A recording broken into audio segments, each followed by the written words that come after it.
Bago tayo magsimula sa ating kwento, pwede mo bang i-comment kung taga saan ka para malaman din namin kung saan nakarating ang video namin? At malay mo habang nakikinig ka sa kwentong ito, may makilala kang tao kagaya ni Jericho.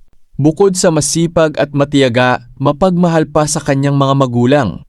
Kung gusto mo ng mga ganitong kwento, pwede mo bang pindutin ang subscribe button?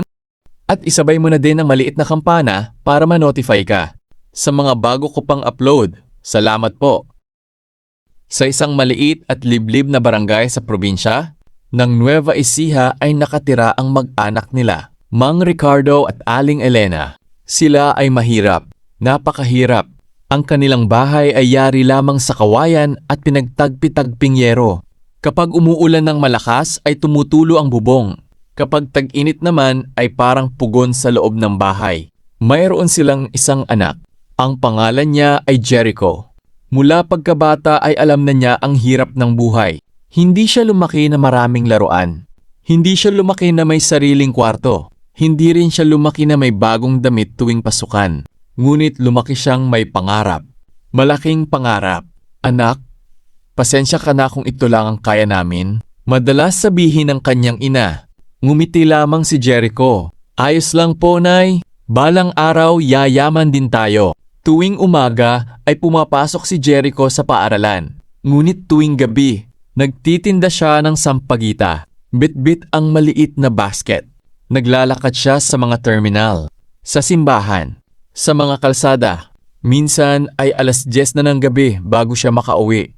Kuya, bili na po kayo. Sampagita po. Ngunit madalas ay hindi siya pinapansin. May ilan pang nagtataray. May ilan pang nagtataboy. Ngunit hindi siya sumusuko dahil bawat piraso ng sampagwitang mabenta niya ay katumbas ng pagkain nila kinabukasan. Sa paaralan ay madalas siyang walang baon. Kapag recess ay nakaupo lamang siya sa isang sulok. Pinagmamasdan ang mga kaklaseng kumakain. Minsan ay umiinom na lamang siya ng tubig at iyon na ang kanyang tanghalian. Ngunit mas masakit kaysa gutom ang pangungutya. Jericho, sigaw ng isang kaklase. Wala ka na namang baon? Nagtawanan ang buong klase. Huwag na kayong mag-aral. Magtitinda ka rin naman ng sampagita paglaki mo. Mas lalong nagtawanan ang mga ito.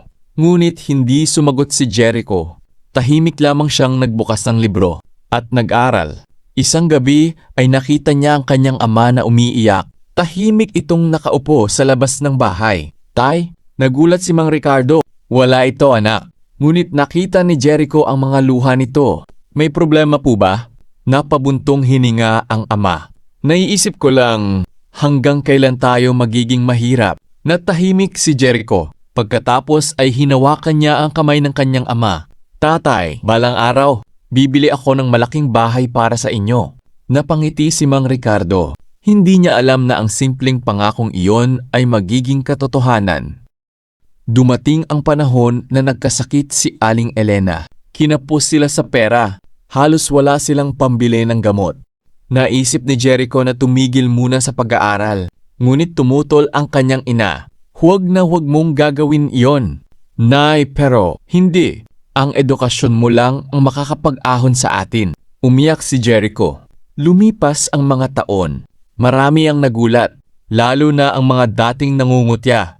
Kailangan niyang mag-college. Wala silang pera, kaya nagtrabaho siya bilang delivery helper, construction, tagalinis ng tindahan, sampagita vendor. Sa umaga ay nag-aaral, sa gabi ay nagtatrabaho. Minsan ay 2 oras lang ang kanyang tulog, ngunit hindi siya sumusuko. Nagtapos siya ng kursong business administration. Noong araw ng graduation ay umiiyak ang kanyang mga magulang. Nakasuot sila ng simpleng damit. Ngunit sila ang pinakamasayang tao sa buong auditorium. Nang tawagin ang pangalan ni Jericho, ay tumayo silang dalawa at pumalakpak ng buong lakas. Tatay, nanay, natupad natin. Pagkatapos ng kolehiyo ay hindi agad naging madali ang buhay. Maraming kumpanyang tumanggi sa kanya. Wala siyang koneksyon, wala siyang padrino. Ngunit mayroon siyang sipag at pangarap. Ginamit niya ang kanyang kaunting ipon upang magtayo ng maliit na negosyo, isang maliit na sari-sari distribution business. Siya mismo ang nagde-deliver Siya rin ang nagbebenta. Siya rin ang nagbubuhat. Unti-unting lumago ang negosyo. Lumipas ang 5 taon. Ang maliit na negosyo ay naging malaking kumpanya. Nagkaroon siya ng trucking business, construction company, food manufacturing company, real estate projects, at iba't ibang negosyo. Hindi nagtagal, naging milyonaryo siya. Pagkatapos, bilyonaryo. Isang araw ay sinundo niya ang kanyang mga magulang. Tatay, nanay, may gusto akong ipakita. Dinala niya ang mga ito sa isang napakalaking mansyon. May malawak na hardin.